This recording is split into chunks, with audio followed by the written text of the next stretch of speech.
Well, welcome to Two Women Who Give a Puck. My name is Sarah, And I'm Tara.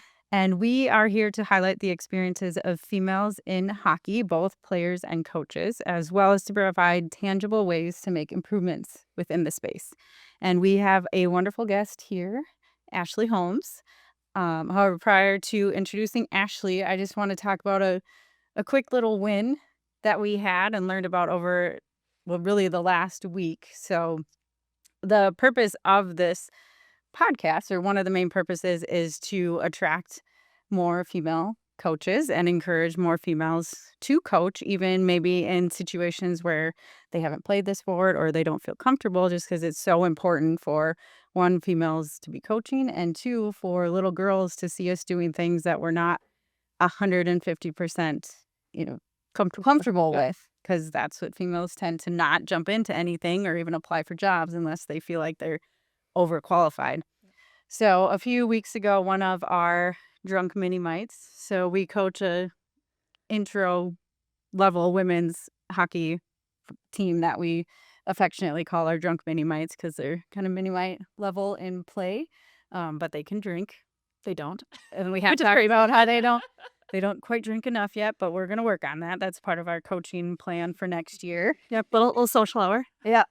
But she reached out to me and said, "Hey, I'm really interested in coaching, but I'm scared. Can we have a conversation of what it takes to coach?"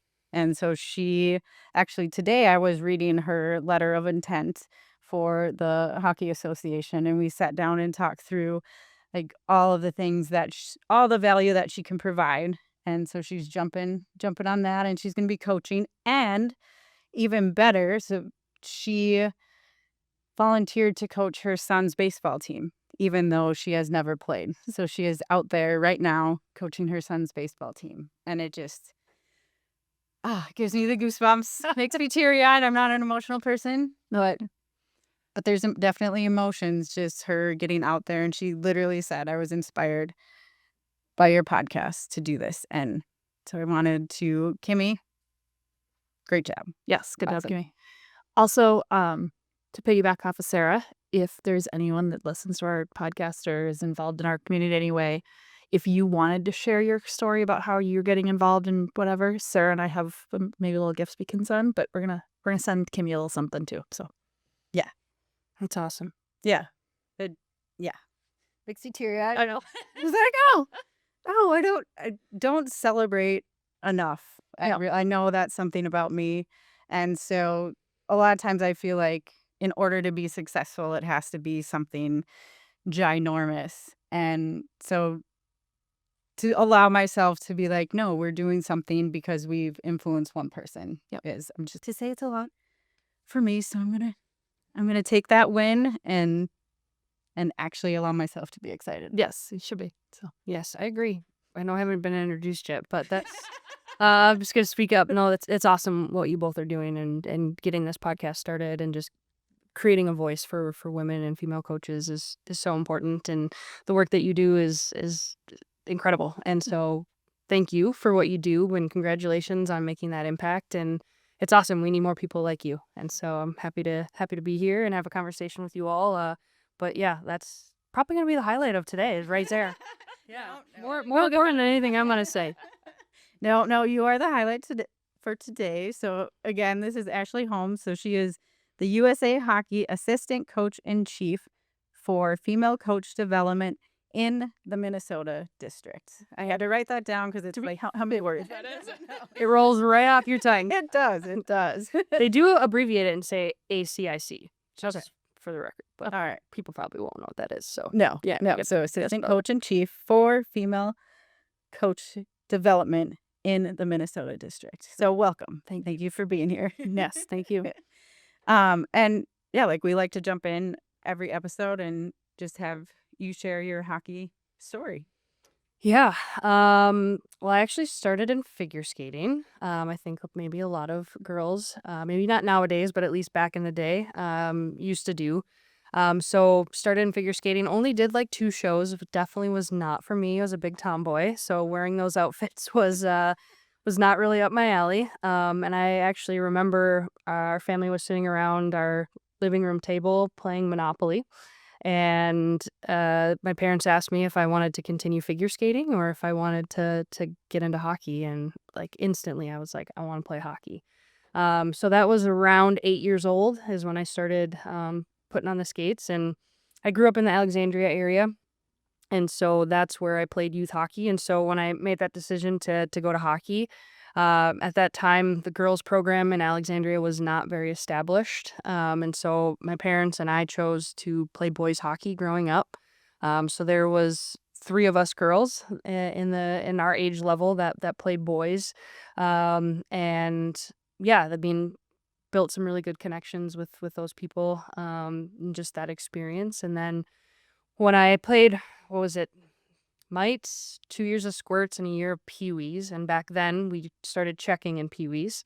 And so that was definitely that year. I was the only girl on our team, and I just remember like, you were kind of that oddball out on the ice, being the one girl, and all the boys wanted to hit the girl, and I wanted to hit all of them, and definitely feel like that helped with the physical side of my game.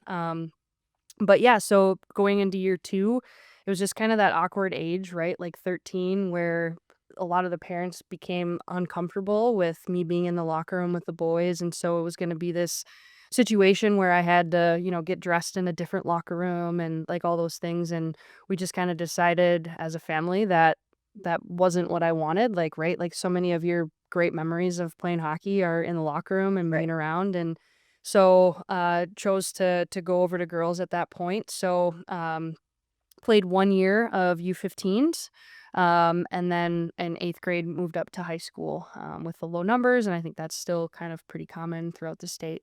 So I've played 5 years of high school hockey, which was awesome. Was very fortunate enough to play all 5 years. We went to the state tournament, so that was pretty cool.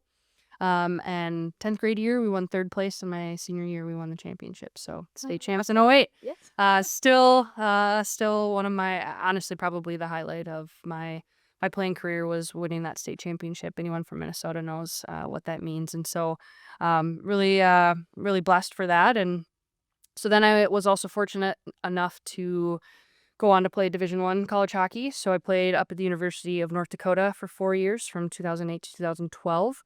That's before they cut the program. Right. Unfortunately, no longer, which we discussed women's sports. Like that's not great to get rid of sports.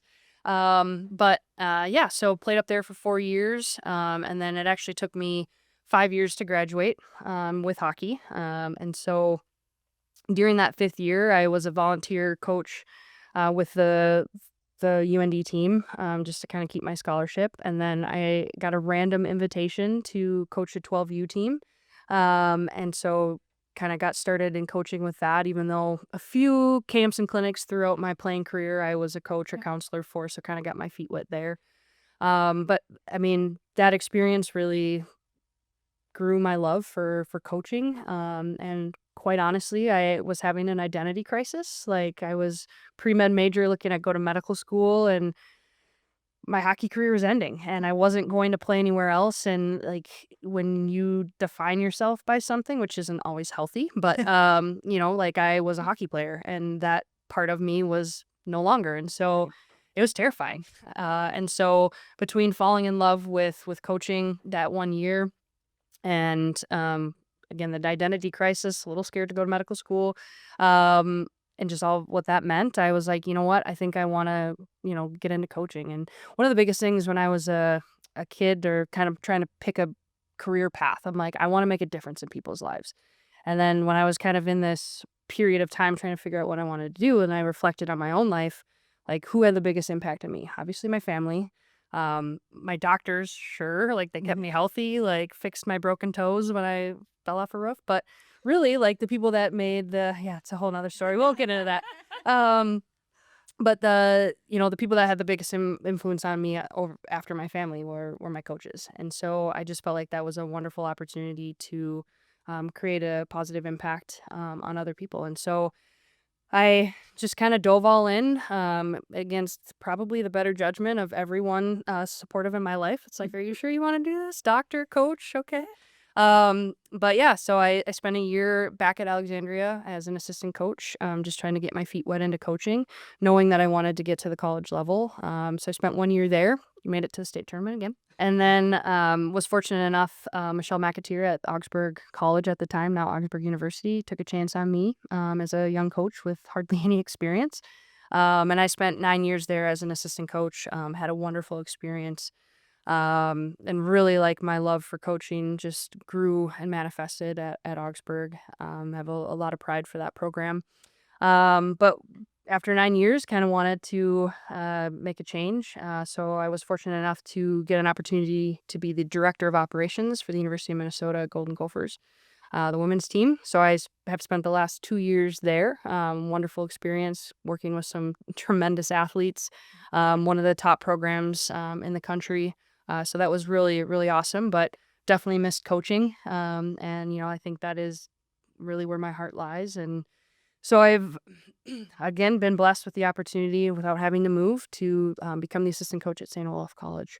So I accepted my letter today and we'll start on Wednesday. So, Oh, congrats. yeah, thank you. So, yeah, things are moving forward, but excited to get back into coaching and spending some quality time at the college level. Yeah. And coaching is when you're in your element and you can feel it Yeah. and you're not worried about what outsiders are thinking or Yeah. anything. Like, it is so much fun Yeah. to Yeah. experience it with those players and Yeah. be able to share everything that you've learned, not just, here's how to stick handle around this cone, but also like how to overcome Yeah. challenges and Yeah. all those life lessons. And Yeah. Yeah. So you did say something that caught my ear because it's something we've talked about with other people and in our own hockey stories is someone inviting you. And so can you tell us about what that was like to have someone approach you and be like, hey, do you want to coach? Like what Yeah. were Yeah. what were your thoughts? It was actually really crazy how it all happened. And like, right, like that's life. Like things just kind of put you in places where you're supposed to be. And I was hanging out with a friend that lived in East Grand Forks and was going to her daughter's high school soccer game. And the daughter had a friend, and her dad was the director of hockey in East Grand Forks, Grand Forks technically. And so we were just at a restaurant before the game, having drinks, like eating dinner, right?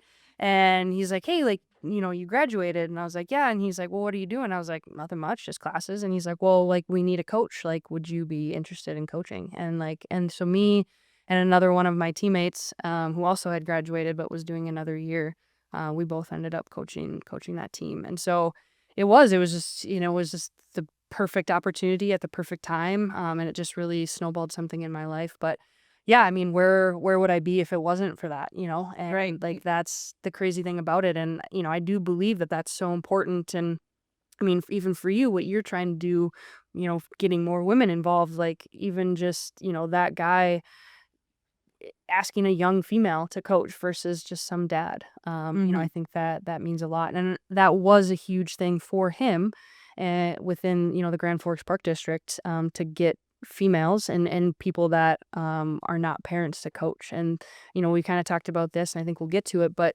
part of that, as a young person that needed to pay rent and all those things, like there was a small stipend and they paid for our hotels and they paid for gas money. And so if it wasn't for that, would I have volunteered my time? Probably not, And so I Right. think it's not only is it just asking and putting that idea into people's brains, but also creating environments where it attracts people that aren't parents that are going to have to be there regardless. I think that is a way that we can increase the likelihood of younger people. But I mean, I just think people that don't have kids to coach, and hopefully that means women. But I think anytime, nothing wrong with parents. I think you're both parents and coach, so nothing wrong with that. But I think like there is opportunity to get other people involved in coaching that aren't parents. Yes. And so yeah, that was super fortunate for me. And I know I've talked to other of my colleagues that are coach, and that was the same thing, as they've had people that have, honestly, men that have advocated for them and that have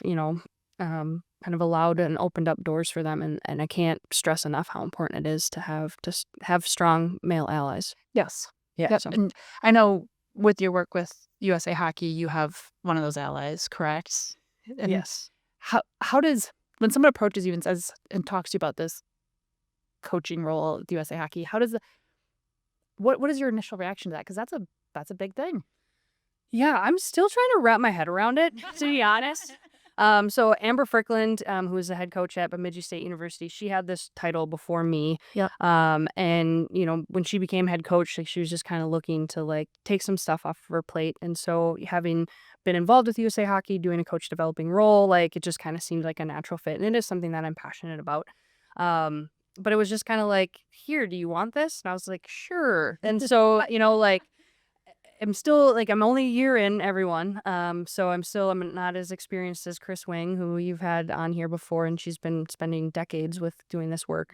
But just trying to wrap my head around like what is being asked of me, and it is a big and important role, and I'm trying to do the best that I can while managing everything else in my life, which seems pretty chaotic at the moment. But yeah, so it's an awesome opportunity, and Mike Orn, who's our coach in chief for the Minnesota district, he's been super supportive, and also Mac McMillan, who's the national coach in chief. He's super supportive of female coaches and that development. And for Mike Orn, like, he's constantly been like, we want more coach developers that are female. Like, we have, I think it's 9. Like, how can we get more? Like, how can we find more women that are interested? And so between him, between myself, between Chris, like, we're constantly trying to attract more female coaches to get into that role, because as hopefully some of you have seen, and you all, when you go into those coaching education programs, like, to see a female leading that, like, that's huge.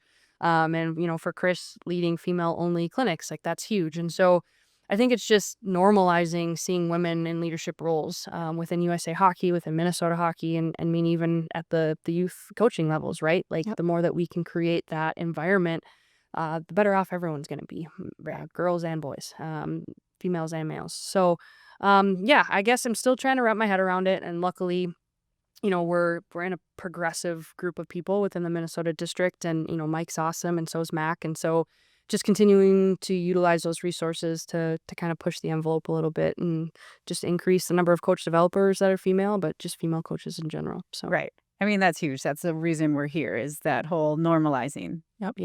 That it's not strange for us to be out there on the ice. Like, it's just seen as normal and accepted and acknowledged that, like, yeah, they belong here, Yeah. which a lot of us don't feel like it's there right now, but it's great to see. But we do. Yeah, we do belong there. Um, and yeah, that's why we're here. That's why you're here. And even though you've only been in the role for a year, you've received a lot of contact and Yeah. had a lot of conversations with a lot of female coaches within Minnesota. Yeah. Correct. Yes. Yeah. And have you found that there are common themes that they bring forward, even if, one's coaching up in northern Minnesota or us in the Twin Cities area, and kind of throughout the state and maybe even throughout the nation? Are there kind of common challenges that Yeah. are kind of being highlighted? Yeah, I feel like when people reach out to me, it's because they've reached a breaking point, which Yes. is unfortunate. But it is, and I think it's a lot of what you've already talked about on this podcast, and kind of what we're here to talk about today. But it's hard. It's frustrating to constantly kind of feel like you aren't welcomed, or people are second guessing your abilities, and you're trying to do all these things. You're trying to get more females. You're trying to you were a head coach at 8U, but now your kid's moving up to 10U, and this dad that has no experience is going to take that role because it's a higher level now. And so, should we have a woman there? And Can you handle? Yeah, There's a and- lot more that's required. exactly, yeah. And so, right, like, all the frustrating things, and it's just, I think they just are looking for someone to be like, how do I get over this hump? Like, how do I keep going? And so many of them, just want to, honestly, I think, vent of just like how do I get through this? Right. And it's just like, I don't know. Like, I'm trying to figure that out, but do I have all the answers? No. If I did, hopefully we wouldn't be having all these issues, right? But yeah, I think, the big thing is just opportunities. Like, it's so easy for dads to just, hey, well, I've never played, I'll coach.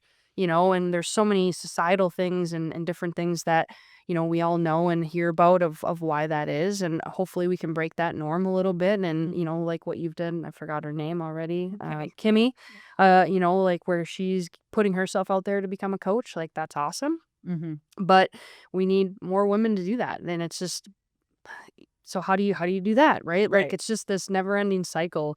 So kind of to come back to your question, I just feel like a lot of it is just frustration where, what they have issues and they go to the board, and the board's generally white men and they're not supportive of it and they don't really want to listen, and like, well, this is how we've always done it, so why can't we just keep doing it that way? And kind of some of those things. And so yeah, every time I have one of those conversations, like talking to you all, like it gets so frustrating because it's just like, how in 2025 are we still at this point? Like, how has the game been around, especially in the state of hockey, for this long, and we're still fighting the same battles? And it's just, it's hard, it's frustrating. I get worked up and emotional because it's just like, come on, like, like I've been very fortunate and blessed in my coaching career, and I want all of that for, honestly, I think the coaches that matter more that are at the youth level, right? Like, we as college coaches receive the byproduct of all of the work that you've done for the last 18 years, right? And so it's so important that we have quality coaches at the youth levels. And I do believe that quality coaches can and should be and are female coaches, right? And so how do we just continue to build that framework so that we can continue to create, good athletes for when I get to receive them at the college level. But yeah, so I think it's just, it's frustrating. And I think like one of the biggest things, just with people thinking that they don't have what it takes, or they're being told, right? Like parents constantly second guessing all of the decisions that they make, regardless of their resume, right? Like you could play college hockey and you still get a dad, or honestly, maybe even moms in the stands that literally just second guess you because you're female, and they don't care. They don't think that what you've done is enough. And a lot of them don't realize that they're second guessing you Yes. because of that. Yeah. Like there's still so many of the societal, like just invisible behind the scenes thoughts that people aren't aware of, that they're viewing the world through that lens. Yes. 100%. Yeah. And this isn't just in female coaching, No. or females coaching, right? That these things kind of display themselves, but it's, for all of us, it is a place where it does really kind of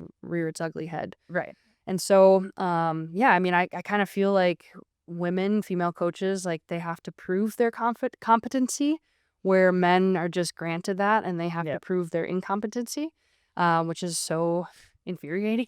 Why can we not all just either be thought to be great or thought to be idiots? And you have to prove it one way or the other. Like there's it's just hard for me to see and hear about.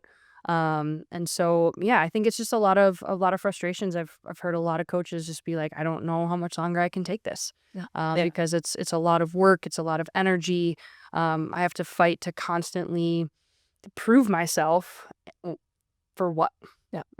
And like that is also heartbreaking because I'm passionate about supporting and empowering women to become coaches, but like we have to retain them. Yes. Right. And that's a huge piece of the puzzle that I think we all see. And for Kimmy, like it's great she's getting into it, but if she has a hard first year or hard second year, is she going to continue? Like, is she going to feel like it's worth it? And that's another thing that I think we really have to battle and kind of support each other in as well. Right.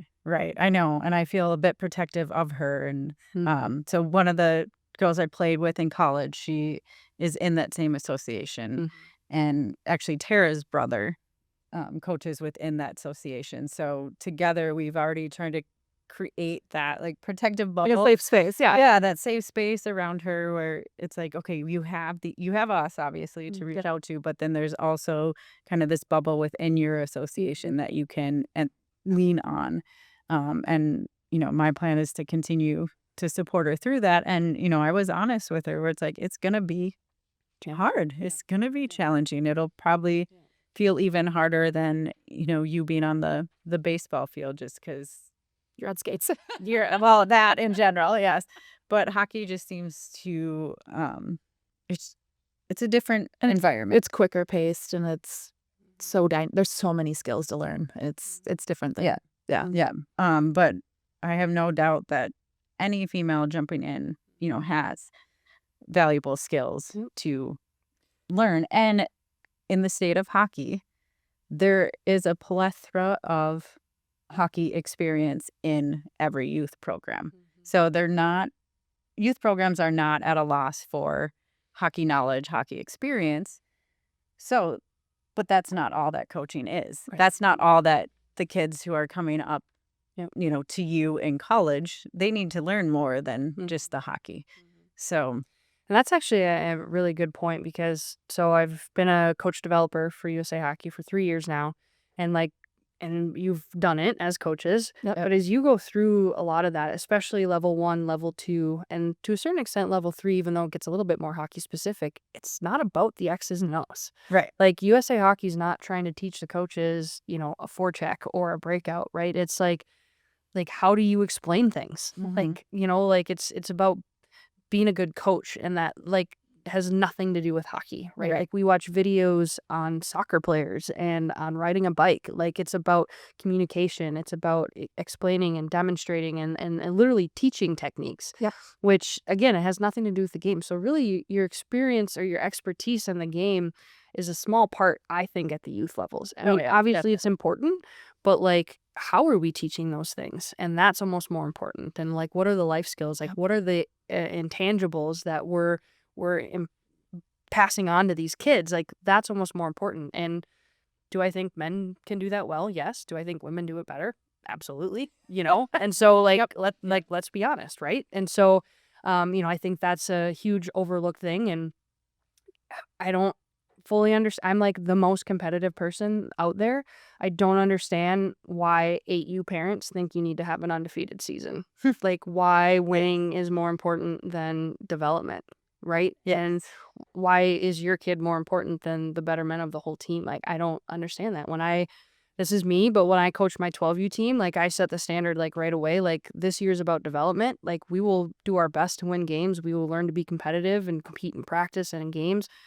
It is important, but at the end of the day, the development of every single player on our team is my priority, right? I remember state tournament that year, I played a kid that was a first-year player in the last couple minutes of a game, because I wanted her to have that experience, because that's going to help her be a better 14U player, right? And so, again, that's my personal philosophy, but I just think it's at the youth levels, it should be so much more about winning and losing. And I feel that's why women start to get judged a little bit more harshly, because they don't always view it that way. And I'm very blanketly speaking in stereotypes here, but and so, I mean, take it as a grain of salt, but I just feel there's more to the game than winning, even at the college level. And so trying to highlight those things and make sure that the emphasis is on development. And so then you get into the ADM model, right? And I know, Tera, you want to say something. I keep talking. I know where you're going. I'm excited about this. I told you that I didn't talk a lot, and here I am just rambling. But yeah, the ADM model, and I know that you've said this, Sarah, it doesn't look like hockey all the time in practices. And that is literally coming from years and years of research from USA Hockey and teaching and all of the things that shows that it doesn't have to necessarily look exactly like the game for kids to be developing and getting better. And that's a hard thing. And so again, I think you see a lot of females, especially coaches that don't have a lot of experience in coaching, they're going to take what's given to them and they're going to do what they're told. Yeah. Which is a good thing, right? And so they're literally following the advice of USA Hockey, which is our governing body. And then you get parents that haven't gone through that training. Why are we that mandatory? Yes. I strongly believe yes, Positive Coaching Alliance. I don't know if you've ever heard of them. Love them. I've recently started to hear what they do, and that they go to youth organizations, they go talk to parents and talk to our association. It was great. Yeah, It's only for coaches. Yes, as long as Right? coaches. And That was great. Wasn't that parent piece? But they do a parent piece. Yes. Yeah. And I think that is important. And it's just, again, I know, how do you get every single person to agree with you? You never will, right? At any level. But at the same time, it's just, you're trying as a coach, trying to do the right thing. You're trying to do what's right for the kids. And then you're just constantly getting beat down by the parents. And it's just. And you're volunteering your time. So again, it is that challenge of like, why am I doing that? I think both of us within the first week of the season, We're like, doing this again. yeah, like I'm out. I'm done. Like seriously, it's been a week and it's been a hell of a week. Yeah. And why am I doing this? The hard part that we come up against as youth coaches too is the model, and I know we talked about this before, is this whole model of commercial hockey, right? And my kid's not going to learn enough in your association, so they're going to go do this other thing. But the problem with individual development is you're not learning to play hockey. You're learning skills, but when you're learning them outside of a real model of hockey, it's hard for these kids, especially the younger kids, to be able to take that same skill and put it in a team model and put it in a system. And not that they're doing systems, but how does this stick handling skill I learned, like how is that relating to me passing the puck to my team? Am I looking across the ice for that person? All the things that you're supposed to be learning in the ADM model, we're not teaching the kids those things. We're teaching them individual development. And as a result, our game is decreasing. Hockey IQ is decreasing. And it's particularly visible, I think, in some of the decrease in the number of female players that are playing D1 hockey from Minnesota as compared to previous years. Yeah. That has been a trend, unfortunately. And I think, you look at the game in general, and I think it's a little bit of just where our society and our kids are nowadays, is that they spend more time on their phones and on video games than they do just kind of being creative. But so I think, that's a big thing that you kind of have heard a lot of, just like the creative side of the game decreasing. And to your point, like that's the hockey IQ. That's like you're out on the pond playing and there's no rules. Like you're being creative. Like you're taking all of these things and you're putting it in a game environment. And to a certain extent, that's kind of what we're looking to create, right? Like in practices with like the 5 elements of like, make it fun, make it look like the game, like puck touches, like all those things. And so, like it's disappointing to see that, like, especially on the female side. I mean, there are still a lot of quality players that come from Minnesota. And I think that's a byproduct of just the sheer number of girls that play here in comparison to other parts of the country. So I think it is kind of declining, but it's still at a better position than a lot of other areas of the country. But like you start seeing a lot more Canadians kind of popping up as those top kids and internationally with Europeans and different things. And so it is a little disheartening. I've been involved with high performance programs through Minnesota Hockey. So for specifically on the girls side with the 14s, 15s, and slightly 16s, 17s, but mostly the 15s. A lot of numbers there I just threw out, but it's just like every year it's like then the amount of kids that are like just this upper echelon, like you think of like Taylor Heisey, right? Like she just 100% stood out. Like you used to have this like group of kids that were just kind of light years ahead of everyone else, and you don't see that as much anymore. Like now there's like 1 or 2 and they're like moderately better, but then to the same point, like you have this group of kids that like is just generally overall better, if that makes sense. So I feel like the highs aren't as high, the lows aren't as lows. There's just this like muddle of average. And so it's interesting to see that change. And so why that is, I don't know if we fully know that, but I do think, to your point, like it is just this, like we have to train all the time. Also, like we have to play in every single tournament possible to get exposure. No, you don't. And I think that is actually a large part of it, is you're skipping these opportunities to do off-ice training, to do other things that are going to help you take steps in your game so that you can play in, a 5-game tournament over the weekend, everywhere, all over the country. And it's just like, play another sport. Right. Like that's another thing I think too that's kind of factoring into that, is we don't see as many multi-sport athletes. We see this specialization, even though for like a decade now, the research has been out that like that's not what's best. Like it's best to play multiple sports. I'm kind of rambling here, but like, like who knows the real reason? Like I have my speculations, and I think to what you're pointing at, that's a large part of it. But who's to really say why that is? I mean, do they just are they staying up on TikTok all night and like that's more important to them than going out and shooting 100 pucks? Like, I don't know. Right. Like I'm not at home with all of those kids, right? And seeing kind of why that those shifts are happening. But it's frustrating, you know, like Right. you wanna see the game, you wanna see Minnesota hockey just take off. We pride ourselves in being the state of hockey, being the best. Like, Right. is that truly reflected in the players that we're producing? And, you know, Right. how can we remedy that? Right. How can we reverse that trajectory of, Yeah. just not having a lot of those elite females Yeah. out there? And I think, yeah, part of it is just the way kids are now. Weather-wise, you don't have the outdoor rinks as long as you used to. Like 2 years ago, I think we had it for 2 days and then it was gone. So they don't have that time to just go out and have fun and be creative. Overscheduling is a huge thing in, all aspects of kids' lives now. So, Yeah. like, how can you expect your, kid to go out and be creative and have fun with the sport if they've already been to 3 activities in that night? And then I think part of kind of what, Tara was alluding to is the elite organizations in this state tend to run anti-USA hockey. And so those kids are getting better skills, but individual skills. Mhm. And being Mhm. hockey players, we know that that's not Yeah. hockey. That the older you get and the better, teams you get on and more skilled, then you can't get away with head down, Mhm. Yep. acting like you're skating around cones on the ice rink. And so I mean, a big part is that I think that parent education piece with understanding, why the ADM is valuable.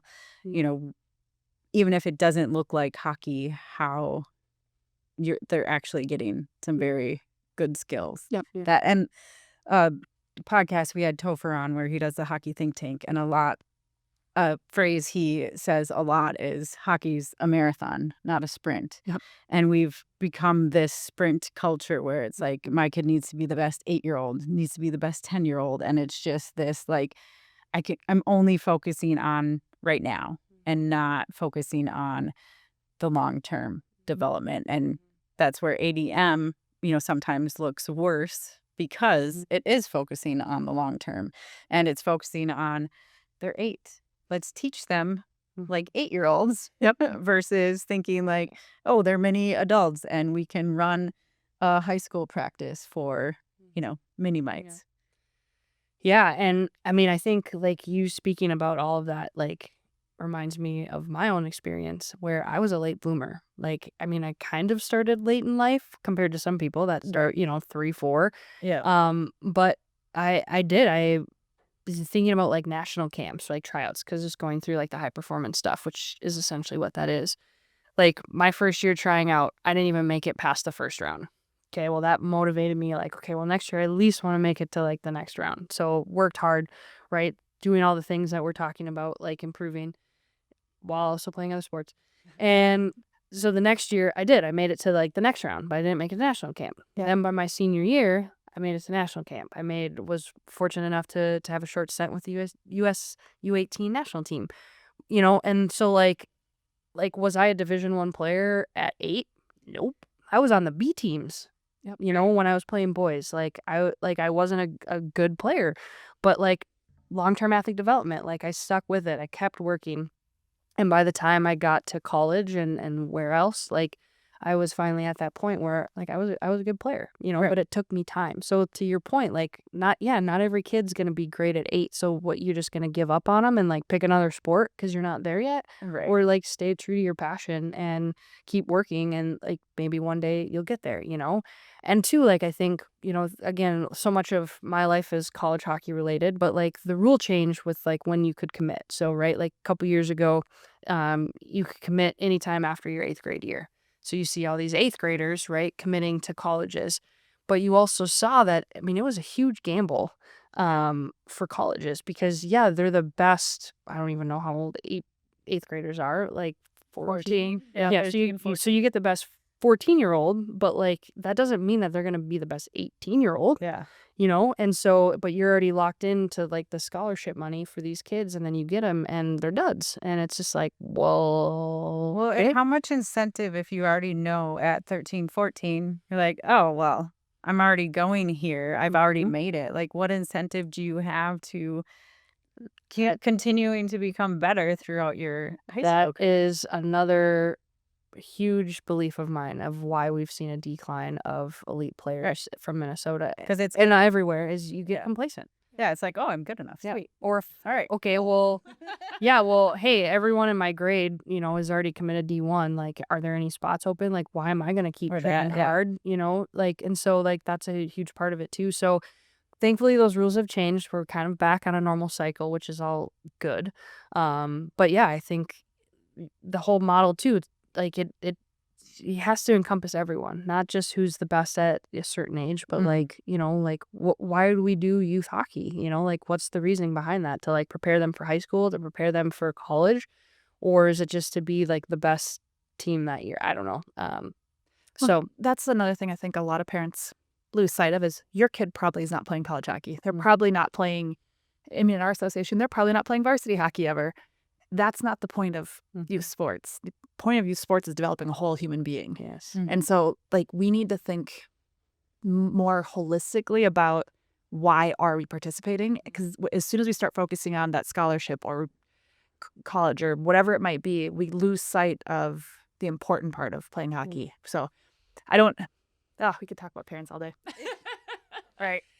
Thankfully, we don't have to deal with them as much as at the college level. So I mean, also like everything too is just like grain of salt because I've spent 1 year at the youth level and like what you all go through on a daily basis is like nothing, like for what we have to do. So I like my heart goes out to all of you for the work that you do at the youth levels. And like I said before, I really believe that you are more important than we are as college coaches because you are literally creating the human beings that we receive. And you can tell when players have had good coaches, have good parents, and when they don't, know. And so if we can create better players that are going to be better college hockey players, make my life easier. So going back to your job as coach, developer, Minnesota, all the letters. Yep. So we have people like Kimmy that want to start hockey. We have people like Sarah and I that have been coaching involved in hockey forever. What resources, like what does Minnesota Hockey and USA Hockey offer as resources for us to kind of improve our abilities and our knowledge? Because I think, particularly with women, the more we know, the more comfortable we are, the more likely we are to get involved, stay engaged. Yeah. What kind of things do you guys have? So I would say right now, USA Hockey is going to have more than Minnesota Hockey would. So, I mean, if you go to the USA Hockey website, there's a lot of resources for coaches, not necessarily specific to women, just, like there are mock like practice plans that you can just go use. And I mean, I do some like youth stuff actually tomorrow. I'm like running a Never Too Late program for Minnesota Hockey. And like I use those practice plans all the time. I'm like, why reinvent the wheel when there's already stuff, right? So I think those are a great way to even see too of like how to make a practice plan and like the focus areas on all of that versus just like picking 5 drills that you remember and doing it, right? So I think those are great. Obviously, like the coach education program is good. I mean, you have to go through that, but like making sure that when you do go through it, that you're actually like participating and engaged and like doing all the things.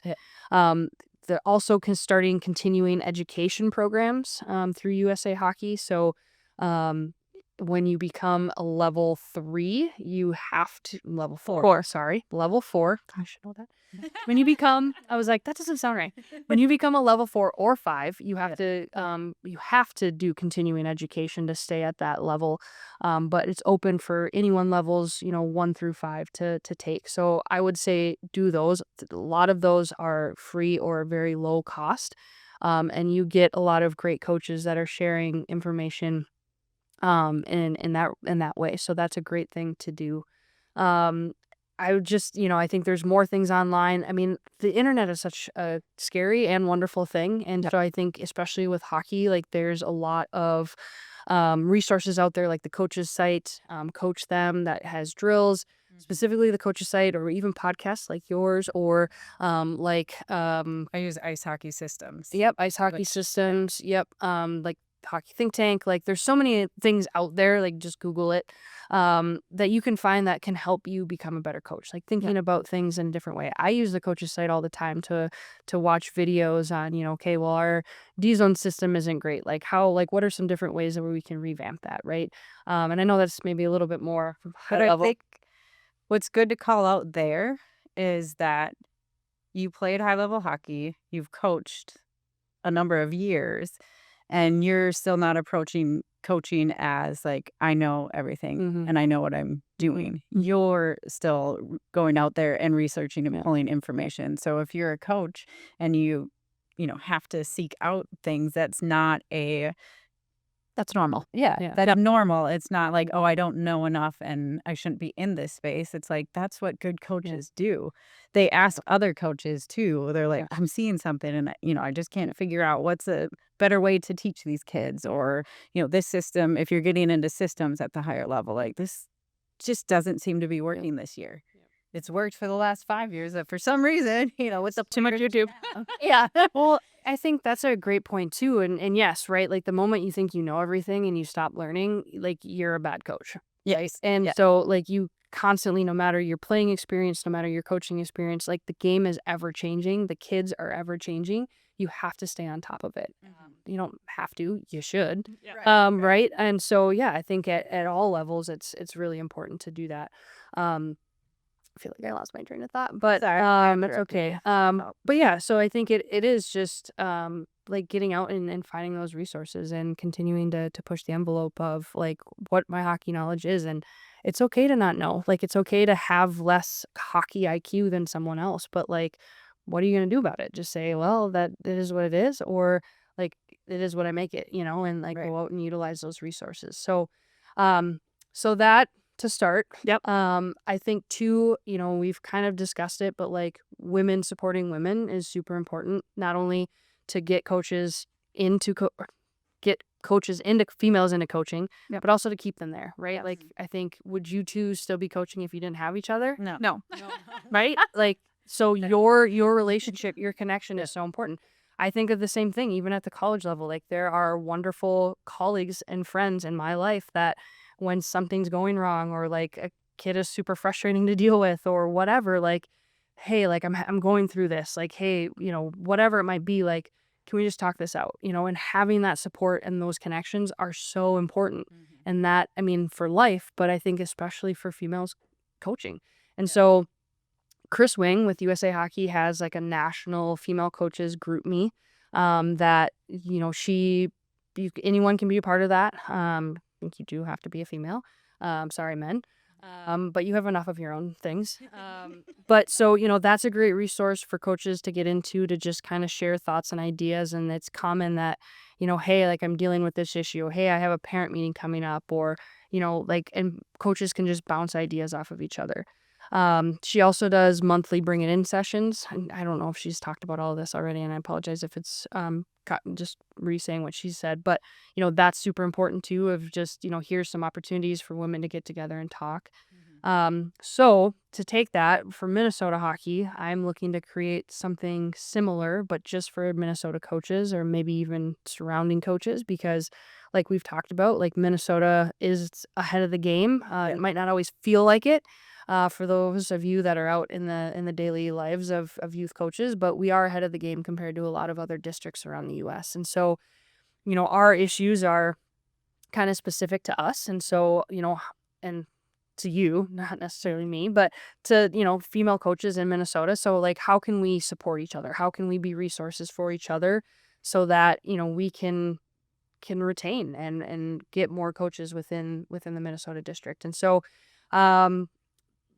I will be sending out an email within hopefully a couple weeks at most, inviting female coaches in the state of Minnesota to join that Minnesota group me. And I will let the group decide if we want to do bring it ins, maybe not monthly, maybe 4 times a year, quarterly, or if you all want to do that without me, like just building those connections and allowing coaches to kind of get to know each other and share their experiences, highs, lows, everything, to just help retain and recruit more female coaches.